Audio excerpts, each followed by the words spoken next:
अस्सलाम वालेकुम। तो आज का हमारा टॉपिक एक्सरसाइज 3.2 का क्वेश्चन नंबर 12।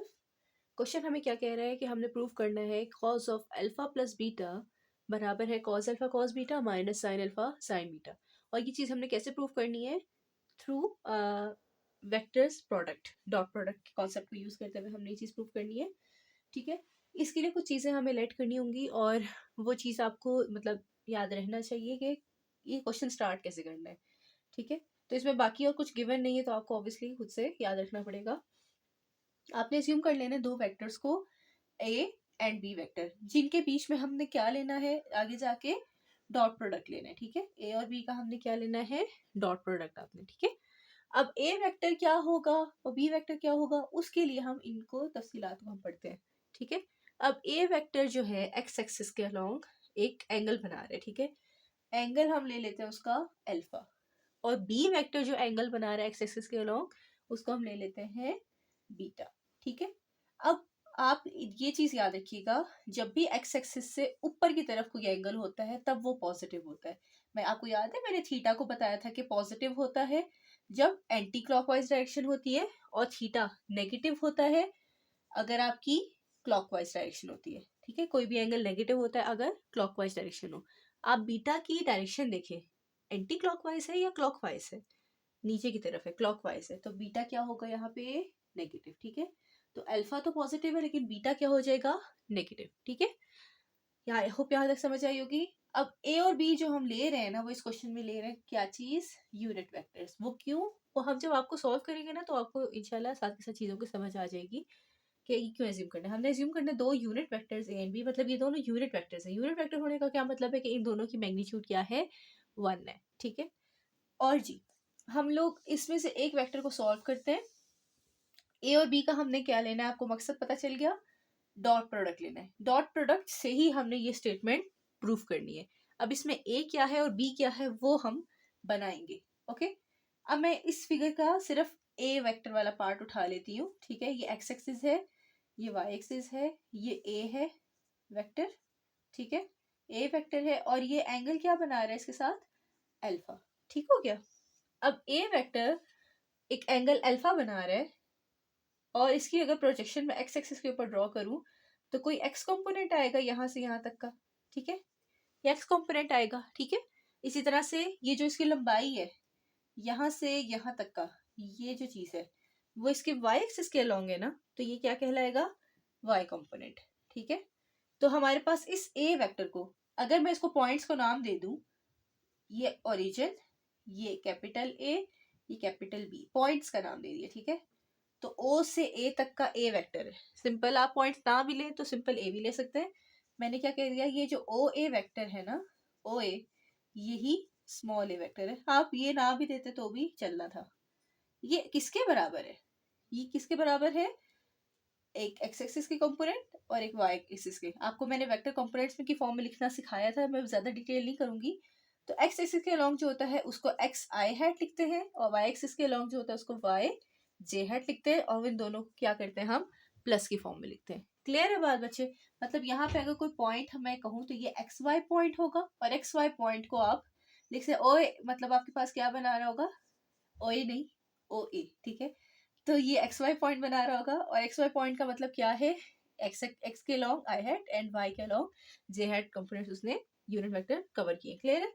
तो हमारे पास ये जो एक वेक्टर है वो इस सूरत में लिखा जा सकता है। अब इसमें हमारे पास एक्स क्या होगा, हेयर आप लिखेंगे एक्स और वाई की वैल्यू हम निकालेंगे। मैं बल्कि यहाँ नीट ही काम कर देती हूँ। Consider two vectors, unit vector, sorry, two unit vectors A and B. अब आप इन्हें यूनिट वेक्टर बोल दिया तो इसका बताने की जरूरत नहीं है आपको कि हाँ उनका मैग्नीट्यूड 1 होगा, जिस तरह मैंने यहाँ लिखा। ठीक है, यूनिट वेक्टर कह दिया, मैग्नीट्यूड 1 है, हमें पता चल गया। नेक्स्ट हमने क्या लिया, and making an angle.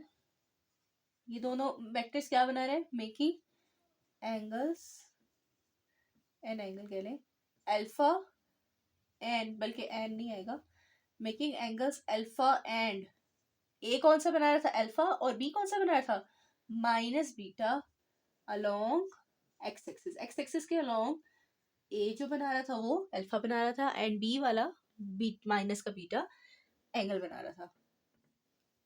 As आप कहेंगे हमने इस चीज से जो अखज किया है, आप ये फिगर भी बना सकते हैं साथ ही, ठीक है।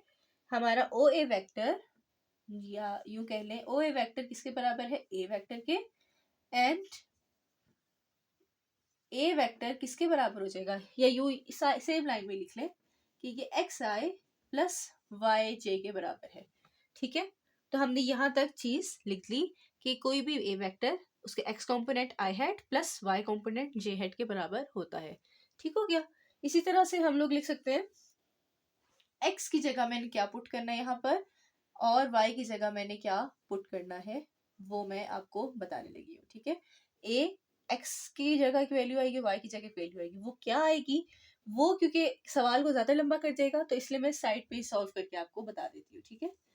सो अब हमारे पास इसी फिगर में देखें कॉज ऑफ अल्फा, आपको पता है कॉज ऑफ थीटा किसके बराबर होता है, कर्ली ब्राउन हेयर, याद है, या आपने जिस तरह से भी याद रखा हो आप उस तरीके से कर सकते हैं कि कॉज आपका बेस ओवर हाइपोटेन्यूज के बराबर होता है।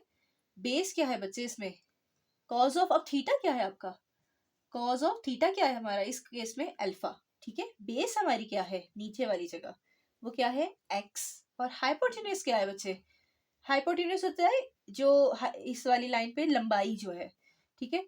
तो वो हमारे पास ए वेक्टर का मैग्नीट्यूड आ जाएगा, ठीक है।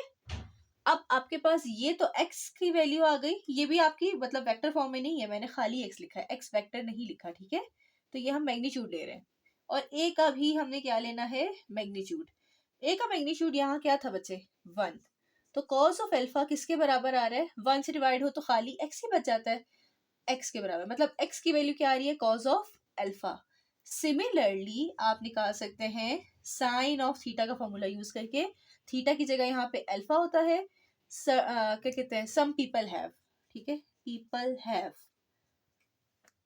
तो ये हमने उसका फॉर्मूला लिखा, परपेंडिकुलर हाइपोटेनस होता है, परपेंडिकुलर क्या है बच्चे यहाँ पे y, हाइपोटेनस फिर से a वेक्टर का magnitude, and sine of theta क्या है हमारा, एंगल क्या है अल्फा, ठीक है। सो अब a मैग्नीट्यूड हमारा क्या होता है बच्चे 1, सो हमारे नीचे 1 जो है खत्म हो जाएगा, ऊपर क्या रह गया खाली y, और वो किसके बराबर है साइन ऑफ अल्फा के। उम्मीद है आपको समझ आ रही होगी। तो हमारे पास ये x और y की वैल्यू निकल आई, x की वैल्यू क्या है बच्चे कॉस ऑफ अल्फा, और y की वैल्यू क्या है साइन ऑफ अल्फा। क्लियर है बात, आई होप क्लियर हो गई होगी, ठीक है। सिमिलरली सेम पैटर्न पे अब मैं दोबारा सॉल्व नहीं करूंगी बच्चे, अब आपने एंगल ऊपर वाले के लिए ए के लिए सॉल्व किया था तो अल्फा पुट किया था, अगर आप बी वेक्टर के लिए सॉल्व कर रहे होंगे तो एंगल क्या पुट करेंगे बच्चे माइनस बीटा, बाकी सब चीज सेम होगी, ठीक है। सिमिलरली फॉर बी वेक्टर हमारे पास क्या आ जाएगा कॉज ऑफ सम एंगल, ठीक है, इसको मैं बल्कि ना एंगल को ब्रैकेट्स में लिख लेती हूँ, ठीक है। तो ये आ जाएगा ताकि हमें पता चले एंगल चेंज हो रहा है, बाकी सब चीजें चेंज नहीं हो रही। Cos of something I hat आएगा, and sine of something J hat आएगा, and what is the something, what is the angle here, angle B क्या बना रहा है एक्स एक्सिस से माइनस बीटा, ठीक है। तो minus beta and minus beta, उम्मीद है समझ आ रही होगी।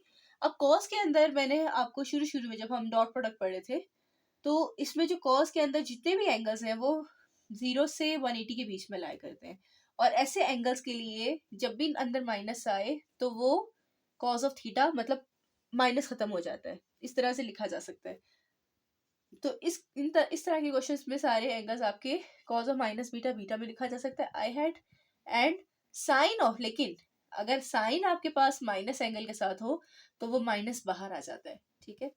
तो ये इसके बराबर होता है, ठीक है। तो ये आ जाएगा माइनस, बाहर आ गया, प्लस के साथ माइनस हो गया, sine of beta J hat. उम्मीद है आपको यहाँ तक समझ आ गई होगी। और मैंने शुरू में आपको क्या बताया था बच्चों, हमने क्या करना है इसमें, इसमें हम लोगों ने ए और बी का डॉट प्रोडक्ट लेना है, ठीक है, यूजिंग 1 और 2 इक्वेशंस को यूज करते हुए, ठीक है। हमने क्या लेना है ए और बी का डॉट प्रोडक्ट, ठीक है। अब ए और बी का डॉट प्रोडक्ट लेना है, ए की वैल्यू पुट करेंगे आप, डॉट प्रोडक्ट लेंगे बी की वैल्यू से, ठीक है।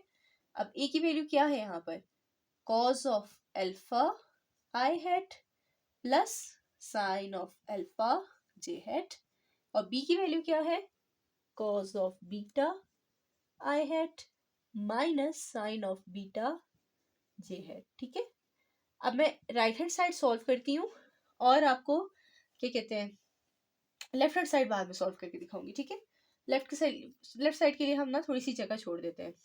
अच्छा, क्या ख्याल है कि मैं ये थोड़ा सा मिटा देती हूँ। उम्मीद है आप लोगों ने ये चीज़ लिख ली होगी। अगर आपने इस क्वेश्चन को सॉल्व करना है साइड पे ज़रूर इन चीज़ों को लिख लीजिएगा। ठीक है, मुझे जगह थोड़ी चाहिए ताकि चीज़ें ज़्यादा डिसऑर्गेनाइज ना लगे, तो उम्मीद है आप नाराज नहीं होंगे। ठीक है, चलिए अब आपके पास क्या आ गया, कॉज अल्फा आई हैट वाले आई हैट के साथ मल्टीप्लाई होता है और जे हैट वाला जे हैट के साथ मल्टीप्लाई होता है, आपको पता है। ठीक है, तो आई हैट वाला आई हैट के साथ मल्टीप्लाई कौन कौन है, कॉज अल्फा आई हैट वाला आई हैट वाले के साथ, मतलब कॉज अल्फा और कॉज बीटा आपस में मल्टीप्लाई, और आई हैट का डॉट प्रोडक्ट क्या हो जाता है, आई डॉट आई हो जाएगा ना, वो क्या हो जाता है 1 हो जाता है। तो मैं ये चीज़ नहीं लिखी क्योंकि आपको ये मैंने प्रैक्टिस काफ़ी पूरी एक्सरसाइज ही खत्म कर लिया हमने तकरीबन, तो कर चुके हैं।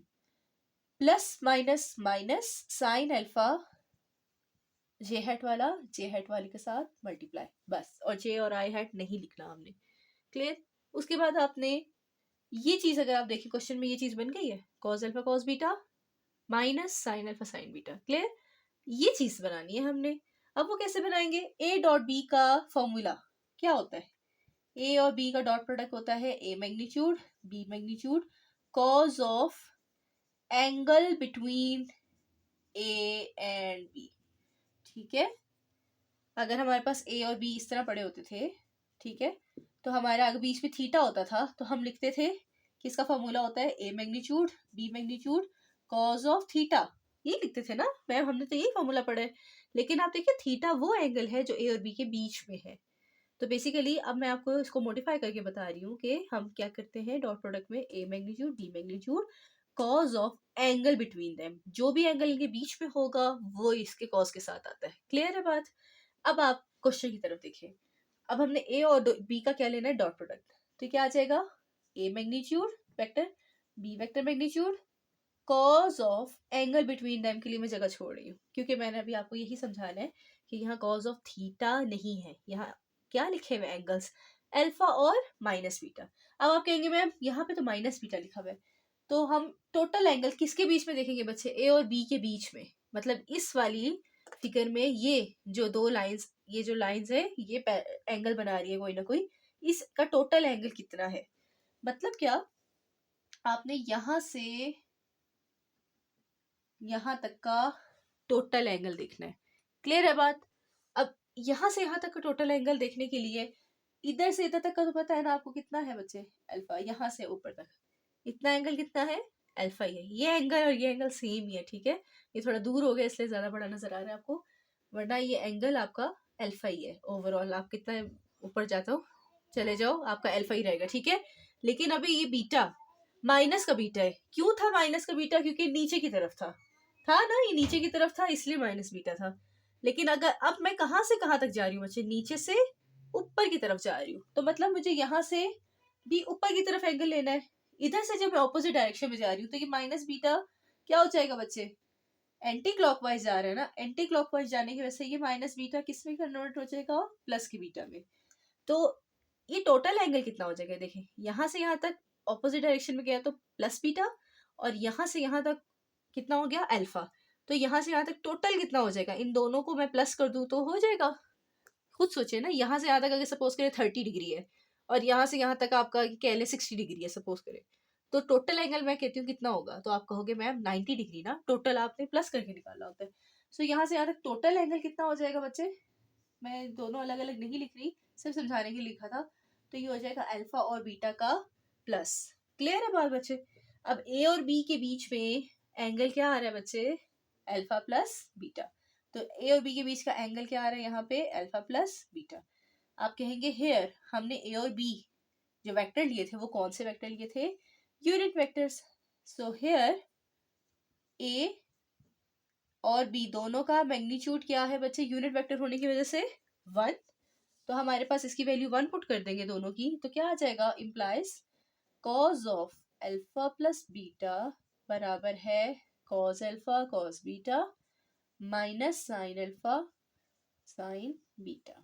उम्मीद है आपको ये चीज़ समझ आ गई होगी।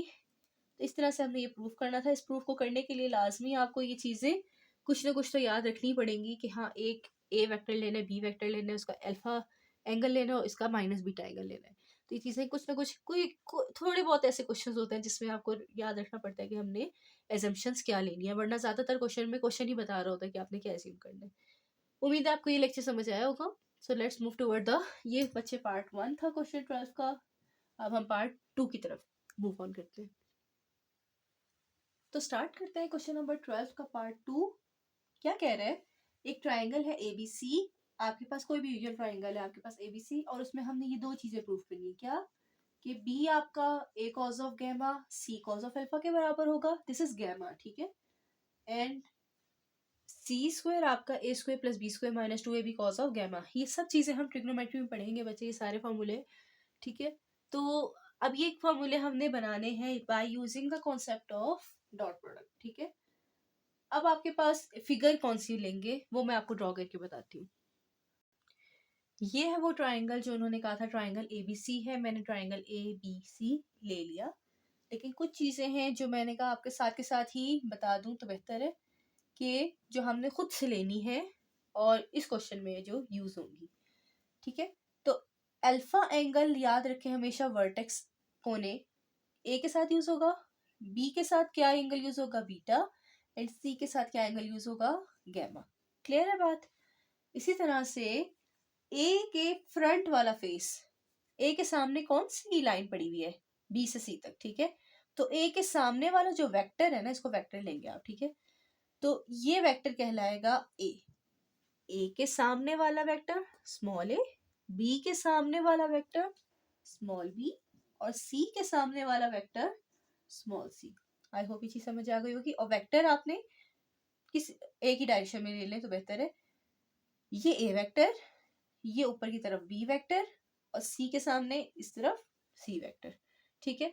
और जब भी आप याद रखिए कोई भी क्लोज्ड फिगर है ना, क्लोज्ड फिगर के जितने भी वेक्टर्स होते हैं ना, तो वेक्टर जो सम है ना, vector sum of what, close any closed figure, वो क्या होता है, 0 के बराबर, ठीक है। सो इस ट्राइंगल में ये जो तीनों वेक्टर्स हैं A, B एंड C, इन तीनों का सम प्लस किसके बराबर होगा, 0। ये वेक्टर्स की प्रॉपर्टी है बच्चे कि किसी भी क्लोज्ड फिगर में जो वेक्टर्स होते हैं उनका टोटल क्या होता है, 0, ठीक है। सो इन द ट्राइंगल ABC, ठीक है, द, बल्कि आप लिख लें ये ट्राइंगल ABC में सिंपल आप इतना लिख लें, A plus B plus C is equal to 0। लिखना चाहते हैं अगर लाइन तो लिख लें कि A vector is along BC, B vector is along CA and C vector is along AB। It's up to you, आपने फिगर में दिखाया हुआ है तो ये भी काफी है, जस्ट इतना लिख लेना भी काफी होता है, क्योंकि एग्जामिनर को नजर आ रहा है कि आपने A, B और C कहाँ पे लिए हुए। ओके, सो जो चीजें सामने क्लियर हो रही है जरूरी नहीं एक एक चीज को आप लिखो, बस मेन बातें लिख लें तो काफी होता है। नेक्स्ट कंटिन्यू करते हैं। अब आपने ये तो स्टेटमेंट ले ली, क्वेश्चन में प्रूफ क्या करना है, B equal to something, B आपका इस तरफ है ना। अब B इस तरफ है तो याद रखें ये जो कंडीशन आपने ली है ना, खुद से लेनी है ये, क्योंकि हमने वेक्टर की प्रॉपर्टी को यूज करके लिया है। इसमें आपने कौन सी चीज को इधर रखना है, कॉमन सेंस, B इधर है तो B को ही इधर रखना है, ठीक है। B इधर रखेंगे, बाकी कौन है एक्स्ट्रा, A और C, दोनों उस साइड पे जाके प्लस में थे, यहाँ वहां पे जाके क्या हो जाएंगे, माइनस, और वेक्टर में ये, ठीक है। अच्छा ये चीज याद रखिएगा, जो B है ना खाली B लिखा हुआ है, B अगर खाली लिखा हुआ है इसका मतलब है कि ये उसी वेक्टर का मैग्नीट्यूड को शो कर रहा है। तो यहाँ पे ये वेक्टर है, अभी वेक्टर ही है, लेकिन हमने उसको मैग्नीट्यूड बनाना है। वो कैसे बन जाएगा वो हम थोड़ा सॉल्व करेंगे, इंशाल्लाह आपको नजर आ जाएगा, सही है। सो अब हमारे पास B हमारे पास क्या है, माइनस A माइनस C। अगर मैं माइनस कॉमन ले लूं तो ये A प्लस C के बराबर है, minus of A plus C, ठीक हो गया। अब आपने याद रखना है कि B के लिए हमने सॉल्व करना था, तो B वेक्टर का अपने साथ ही डॉट प्रोडक्ट लेना है। क्या मैंने कहा, पहली निशानी क्या थी, सवाल हमें बता रहा था कि आपने B इस तरफ रखना है। दूसरी निशानी क्या है कि जिस भी चीज को आपने इस तरफ रखना है उसको अपने साथ ही डॉट प्रोडक्ट करना है। तो मतलब अगर बी आपका इधर रखा था, अगर सपोज करें यहाँ ए होता तो इसका हम ए के साथ डॉट प्रोडक्ट करते। तो यहाँ पे अभी बी है तो हमने मल्टीप्लाई या टेकिंग, क्योंकि मल्टीप्लाई नहीं कर रहे हम डॉट प्रोडक्ट ले रहे हैं तो दोनों में फर्क होता है। Dot product with B vector on both sides, ठीक है। तो बी का बी के साथ डॉट प्रोडक्ट, और यहाँ पे क्या हो जाएगा माइनस ऑफ ए प्लस सी का, या आप माइनस ए माइनस सी भी लिख सकते हैं, डॉट हो जाएगा उसका बी के साथ, ठीक है। तो ये माइनस का ए डॉट बी हो जाएगा, बेहतर है आप माइनस को कॉमन ना ही लेते, ठीक है। तो ये माइनस ए माइनस सी इस चीज का डॉट बी के साथ, तो minus A dot B and minus C dot B. उम्मीद है यहाँ तक आपको समझ आ रही होगी। वेक्टर का निशान लगाना मत भूलिएगा, अगर मैं भूल भी जाऊँ तो आपने याद रखना है। क्लियर हो गया यहाँ तक? आई होप कोई क्वेश्चन नहीं होगा। ये क्या है यहाँ पे, बी का बी के साथ डॉट प्रोडक्ट। क्लियर है यहाँ तक? सो अब डॉट प्रोडक्ट की क्या प्रॉपर्टी थी बच्चे, अभी हमने अभी पढ़ा कि डॉट प्रोडक्ट कैसे लगता है, ए का मैग्नीट्यूड बी का magnitude cos of angle between them, ठीक है। देम कौन है, ए एंड बी, ठीक है। देम से मुराद ए और बी है, सही है। अब आपको मैंने इस क्वेश्चन में मैं यहाँ पे लिख ही देती हूँ बल्कि, वेयर हमारे पास ए का जो मैग्नीट्यूड है वो किसके बराबर है, ए सिंपल ए लिखा हुआ है मतलब उसी वेक्टर का मैग्नीट्यूड है। खाली बी लिखा हुआ है वेक्टर के बगैर, अगर बी लिखा हुआ है इसका मतलब क्या है कि ये उसी वेक्टर का मैग्नीट्यूड है, और अगर खाली सी लिखा हुआ है इसका मतलब है सी वेक्टर का मैग्नीट्यूड है। और आपके क्वेश्चन में देखेंगे तो बी ए एंड सी खाली खाली लिखा हुआ है, वेक्टर्स का साइन नहीं है, इसका मतलब ये सब मैग्नीट्यूड्स है। क्लियर है बात बच्चे? सो हमारे पास ए डॉट बी अगर करें तो क्या आ जाएगा, ए का मैग्नीट्यूड ए, बी का मैग्नीट्यूड बी, कॉज ऑफ, ये दोनों मल्टीप्लाई हो रहे हैं कोई डॉट नहीं है बीच में, सिंपल है, कॉज ऑफ एंगल बिटवीन ए और बी वेक्टर। क्या आ रहा है बच्चे, ए और बी वेक्टर के बीच में एंगल क्या बनता है, वो क्वेश्चन में जरा गौर से देखिएगा। ये जा रहा है ए वेक्टर, ये जा रहा है जा रहा है जा रहा है जा रहा है, और ये ए इस तरफ को जा रहा है, ठीक है। इसी तरह से बी वेक्टर इस तरफ जा रहा है जा रहा है, एंड ऊपर की तरफ मैं थोड़ा सा उसको एक्सटेंड कर रही हूँ जस्ट आपको कुछ चीजें दिखाने के लिए। इसी तरह से सी वेक्टर आपका डाउनवर्ड पोजीशन में जा रहा है तो इस तरफ को ये एक्सटेंड हो जाएगा। क्लियर है बात यहाँ तक? ठीक है, ज्यादा लंबा खींच लिया। सो ये सी वेक्टर है, ये कौन सा वेक्टर था, ये ए वेक्टर ही है। मैंने उसको सिर्फ एक्सटेंड कर दिया है, लंबा कर दिया है सिर्फ दिखाने के लिए, क्योंकि हमने एंगल किसके बीच में बनाना है बच्चे, इस ए और इस बी के बीच में। ये एंगल ए और बी के बीच में ये वाला एंगल नहीं है, ए क्योंकि उस डायरेक्शन में जा रहा है तो मैंने अलॉन्ग एक्सिस को खींच लेना है, और अब एंगल किसके बीच में बनेगा, यहाँ पे बनेगा। ठीक हो गया? इसी तरह से बी और सी के बीच में ये एंगल नहीं है, बल्कि क्योंकि आप डायरेक्शंस को देखें ना, ये यूं जा रहा है, ये यूं हो गया बिल्कुल, ठीक है। तो हमने इसको एक्सटेंड करना है, जरूर करना है। तो ये हमारा एक्सिस को शो कर रहा है, ये वाई एक्सिस को शो कर देगा, और यूं ये एंगल होगा, ठीक है। इसी तरह से आपके पास, आपने कभी भी कोऑर्डिनेट एक्सिस में देखा है ना, आपने एक्स एक्सिस उस तरफ होता है, वाई एक्सिस होता है, फिर बीच में कोई एंगल बनता है ना। क्या आपने कभी ऐसे देखा है कि एक्स एक्सिस इधर हो फिर वाई एक्सिस हो फिर एंगल बना रहे हो आप? इस तरह से आपने कभी एंगल बनाया है, इस तरह से बनाया है कि डायरेक्शन इस तरफ हो एक्स एक्सिस की, ठीक है, और वाई एक्सिस इस तरफ हो? नहीं, हमेशा आप एक्स एक्सिस को किस तरफ रखते हैं, थोड़ा आगे की तरफ रखते हैं, ठीक है। वरना आप यहाँ पे जो लेते हो आप नेगेटिव एक्सिस से डायरेक्शन चेंज कर देते हो। क्लियर है बात? तो इस तरह से ही हम फिगर को इसीलिए एक्सटेंड कर रहे हैं। उम्मीद है आपको समझ आ रही होगी। सो हम लोगों के पास एक एंगल यहाँ आएगा, एक एंगल यहाँ आएगा। ए एंड सी के बीच में एंगल है ये सी एंड बी के बीच में एंगल है, और ये ए एंड बी के बीच में एंगल है, ठीक है, डॉटेड वाला। अब मैं इसको ब्लैक से हाईलाइट कर देती हूँ। ए और बी के बीच में एंगल एक समझाऊंगी, बाकी ऑटोमेटिकली समझ आ जाएंगे। ए और बी के बीच में एंगल, ये तो गैमा होता है ना। अब एक सीधी लाइन के ऊपर टोटल एंगल कितना होता है बच्चे, 180 डिग्री, और 180 डिग्री किसके बराबर होता है, पाई के, ठीक है। तो यहाँ से यहाँ तक का टोटल एंगल कितना होता है, पाई, जिसको आप 180 भी कह सकते हैं डिग्रीज के अंदर। तो ये टोटल था, ठीक है, ये कितना था, पाई। अब पाई में से मुझे इधर एक लाइन जा रही है, इस वाली को फोकस कीजिएगा, ठीक है। यहाँ पे गैमा पड़ा हुआ है, तो टोटल आपका कितना है, पाई। ये टोटल आपका कितना है, पाई। पाई में से मुझे ये हिस्सा क्या करना है, डिलीट करना है, ठीक है। तो ये डिलीट करने के लिए मैं पाई में से ये हिस्सा क्या कर दूंगी, माइनस। तो या ये वाला एंगल यहाँ से यहाँ तक का एंगल, उसमें से ये हिस्सा क्या हो गया, खत्म हो गया। तो टोटल में से क्या हो रहा है, माइनस हो रहा है गैमा। उम्मीद है समझ आई होगी। मैं थोड़ा सा फिर क्लियर कर दूं।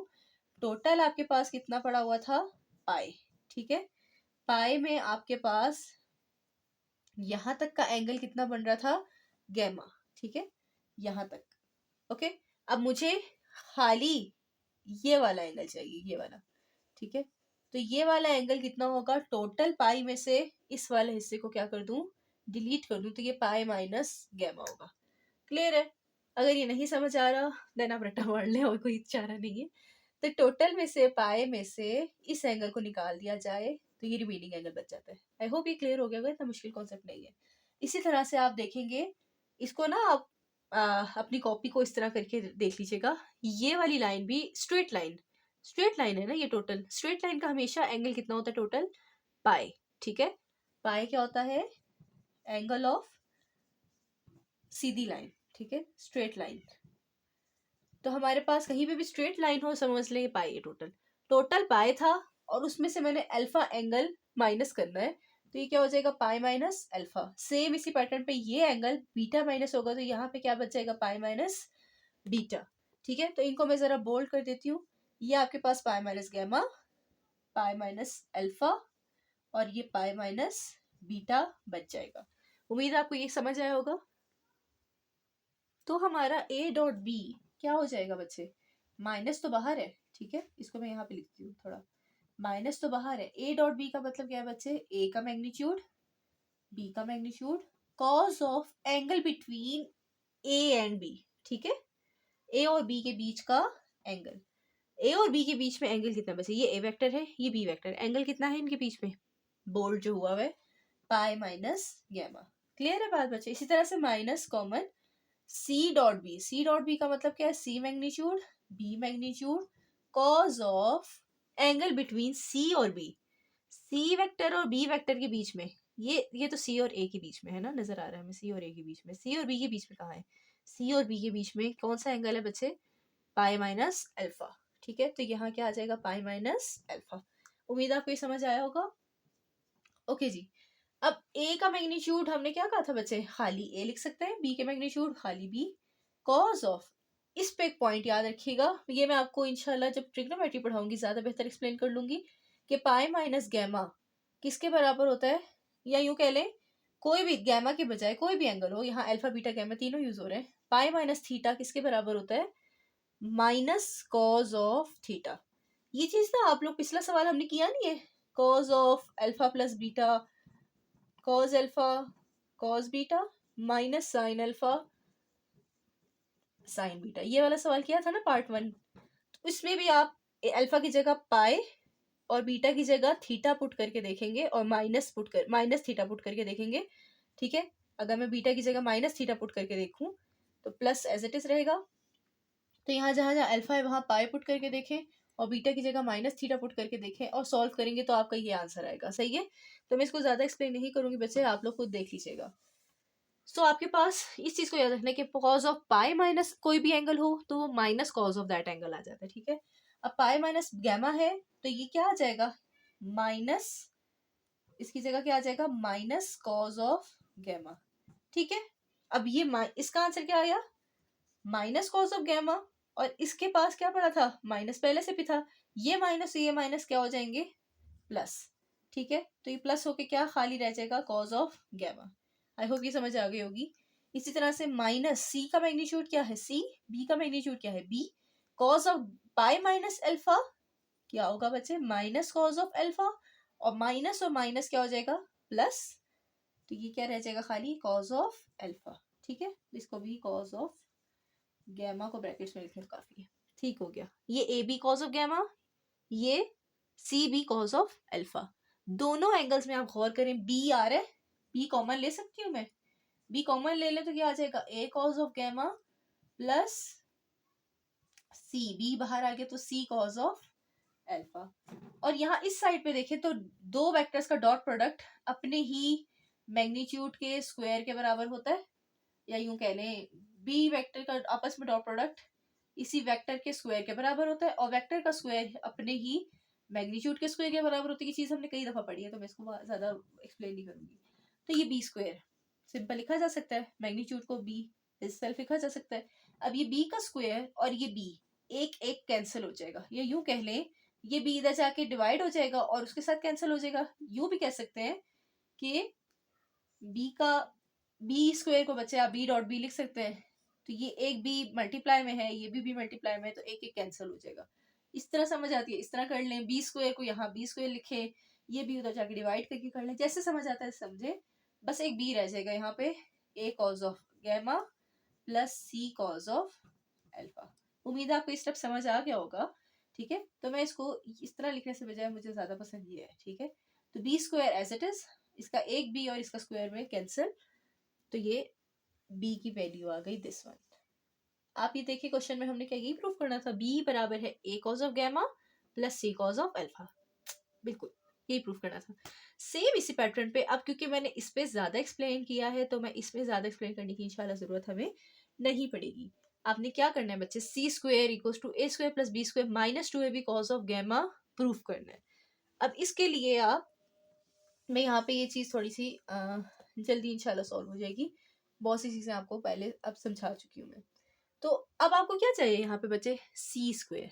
सी स्क्वायर के लिए आपको इस वाली जनरल नोटेशन जो हमने ली थी ना, जो शुरू की एजम्पशन कि हमारा तीनों वेक्टर का प्लस 0 के बराबर, ये शुरू में क्या एज्यूम करते हैं ये आपको पता हो तो आप कुछ भी कर सकते हो सॉल्व क्वेश्चन। ठीक है, तो अब आपके सी आपने इधर रखना है, बाकी चीजों को दूसरी साइड पे लेके जाने दें।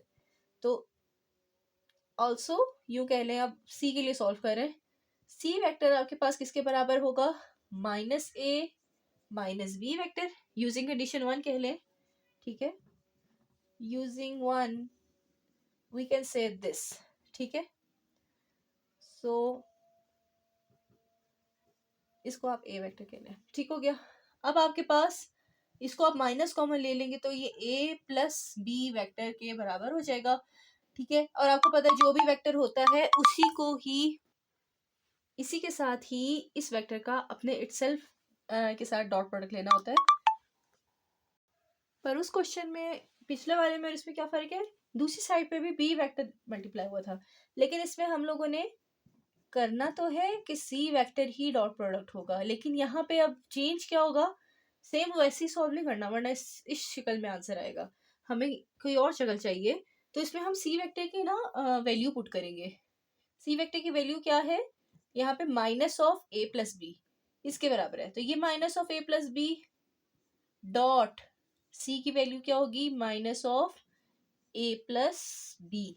ठीक है, तो यूं इसको सॉल्व करेंगे, सी के साथ लेके नहीं चलेंगे। सी और सी का डॉट प्रोडक्ट आपको पता है बच्चे, सी वेक्टर का स्क्वायर होता है, सी वेक्टर का स्क्वायर उसी के मैग्नीट्यूड का स्क्वायर, और मैग्नीट्यूड का स्क्वायर खाली सी स्क्वायर लिखा जा सकता है। तो लेफ्ट हैंड साइड तो हमारी इजीली सॉल्व हो जाती है, राइट हैंड साइड भी इजी है हमारी। अब आप देखिए माइनस और माइनस दोनों का क्या हो जाएगा, प्लस, या खत्म हो जाएगा। तो इसको आप लिख सकते हैं A plus B multiply by A plus B हो रहा है। ठीक है, तो ये A plus B vector dot A plus B vector हो रहा है।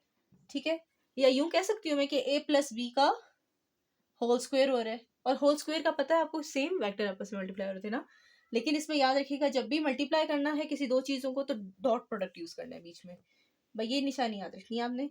तो क्या होता है ये ए वेक्टर का स्क्वायर, सॉरी मैग्नीट्यूड नहीं, पहले मैं सिर्फ वेक्टर में लिखूंगी बाद में मैग्नीट्यूड में लिख लेंगे, ए वेक्टर का स्क्वायर प्लस बी वेक्टर का स्क्वायर प्लस 2ab। ठीक है, अब ए बी डिफरेंट वेक्टर आ गए, फॉरन डॉट प्रोडक्ट। ओके, अब ए वेक्टर का स्क्वायर क्या होता है बच्चे, उसी के मैग्नीट्यूड का स्क्वायर, आपको कई दफा बता चुकी हूँ ये चीज, तो अब बोर करने लग गई है। ए के मैग्नीट्यूड क्या है, यहाँ पे डायरेक्ट ही लिख लें, ए का मैग्नीट्यूड क्या होता है ए, तो ये ए स्क्वायर, बी का मैग्नीट्यूड क्या हो गया B, B square plus 2a और b का डॉट प्रोडक्ट, तो ये क्या हो जाएगा 2 ए का मैग्नीट्यूड ए, बी का magnitude B, cos of angle between them, A और बी के बीच में एंगल क्या था बच्चे, देखिए फिगर में ए और बी कहाँ पे हैं, ए और बी, ए और बी के बीच में एंगल क्या था, पाई माइनस गैमा। ठीक है, पाई माइनस गैमा हो गया, तो क्या हो जाएगा A square plus B square plus 2ab cos of pi minus gamma किसके बराबर होता है बच्चे, मैंने अभी आपको बताया था cause of pi minus theta बराबर होता है माइनस कॉज ऑफ थीटा के। ठीक है, तो pi minus gamma minus cos of gamma के बराबर। तो ये माइनस और ये प्लस क्या हो जाएगा, as a whole minus minus plus minus 2ab cos of gamma. उम्मीद है आपको ये चीज समझ आ गई होगी। ये आपका सेकेंड पार्ट प्रूव हो गया। ठीक है, सो हम लोग लिखेंगे ये सी स्क्वायर किसके बराबर आ गया, A square B square minus 2ab cos of gamma. उम्मीद है आपको ये चीज समझ आई होगी। कोई भी क्वेश्चन हो तो जरूर पूछेगा। अभी के लिए अल्लाह हाफिज।